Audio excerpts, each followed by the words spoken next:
If you're new to photography or you're just intimidated by the idea of switching from auto mode to manual mode, I'm going to show you a few basic tips that are going to make such a difference, especially when you're shooting in this bright light, so things are exposed properly and your photos are going to look so much better, and it's not going to take that much. As good as auto mode can be on some cameras, when you're in auto mode, the camera actually decides the settings for you, but the camera doesn't always know what's best for the shot that you're trying to get.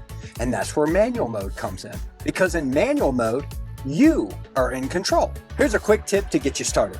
There's a rule of thumb that photographers follow, and it's called the exposure triangle, and they're referring to aperture, shutter speed, and ISO. Shutter speed controls motion blur. Faster speeds freeze the action, and slower speeds add blur to make it look more natural and normal.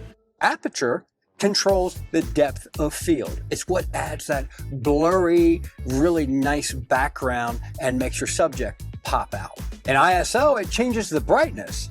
More ISO adds more light, but too much ISO creates grain. And we don't want grain. We want sharp images. So start simple. I recommend using a low ISO and a wide aperture for that smooth, blurry, creamy background. And then experiment with the shutter speed depending on your light. It can mean the difference between whether or not your photos are going to be overexposed or underexposed. But manual mode gives you more creative freedom to really bring your photos to life and make them your own. If you want more beginner hacks for making your photos and videos come to life and really come into your own, follow, like, and subscribe for more tips.